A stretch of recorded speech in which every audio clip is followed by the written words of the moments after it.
Hey everyone, and welcome. Today we're diving into how football, the world's most popular sport, is so much more than just a game. It's really this universal language of passion, of heartbreak, and total triumph. And it's packed with these powerful words and stories that are going to help you level up your English vocabulary. So let's start by jumping right into the action. I want you to really imagine this scene, one that every football fan knows deep in their bones. The air is just electric. Thousands of people are on their feet, and the tension is almost impossible to bear. We are in the very last moments of the game. After more than 90 grueling minutes of play, there is absolutely nothing separating these two teams. Everything, and I mean everything, is hanging in the balance. A single mistake, or maybe, just maybe, a single moment of genius is about to decide it all. This is it. One final push. The ball is moving up the field and you can feel hearts pounding in chests all around the globe. This single moment, this is what history is made of.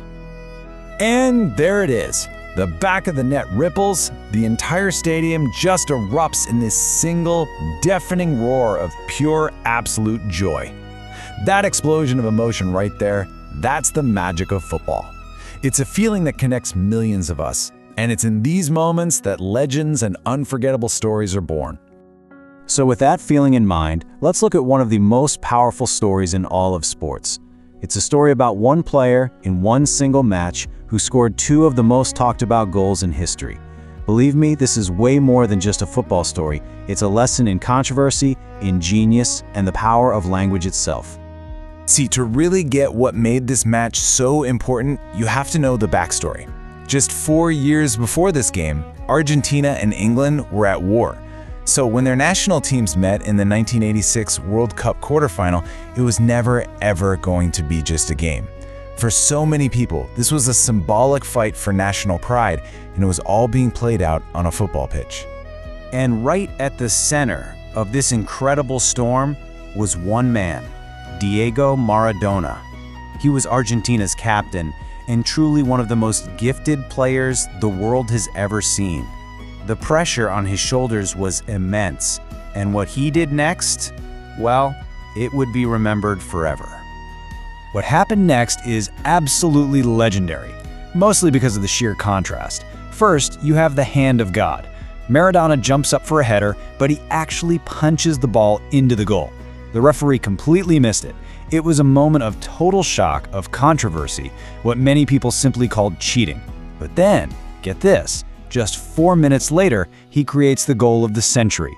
He gets the ball on his own half of the field and just dances past 5 English players before scoring. It was pure, undeniable genius. Infamy and brilliance, literally side by side. Okay, so that incredible story, it gives us the perfect backdrop to learn some really powerful English vocabulary. And these words, they aren't just for sports commentators. They capture these very human emotions of struggle, competition, and victory that, let's face it, we all experience in our lives. Let's start with the word underdog. You know that feeling when everyone expects you to lose? Well, that's an underdog.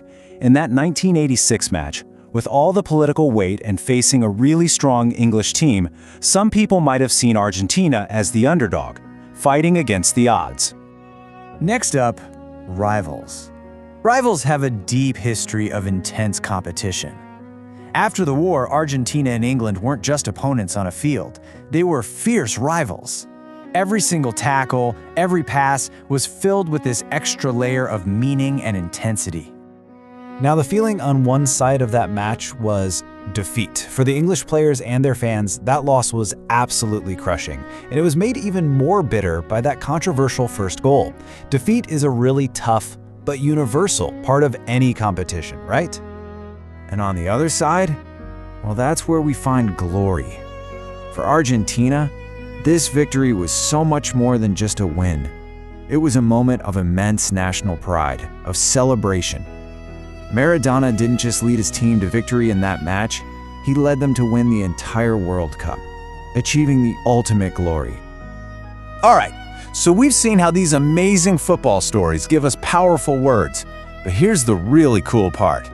let's look at how football expressions have literally moved off the field and right into our daily conversations, our meetings at work, and even our personal lives. It's amazing how often these come up. In football, you kick off a match. Well, in the office, you kick off a new project. Maradona's second goal, that was a total game changer for that match. In business, a new piece of technology can be a game changer for a whole industry. And that feeling when you finally finish a really difficult task at work, you can totally say to yourself, back of the net. It's just this fun, energetic way to celebrate a success. When you really think about it, the language that's born from sports like football does so much more than just describe the action. It gives us all this shared way to talk about effort, about teamwork, success, and failure. It's a language that crosses borders and brings us all a little closer through these shared emotional experiences. And that leaves us with a final thought to chew on. We've seen the rich language that comes from football, but what about other worlds? Like, say, music, or science, or even cooking? What special words and phrases do they offer us? The more we listen, the more we realize that language is it's everywhere, waiting for us to discover it. Thanks so much for joining me.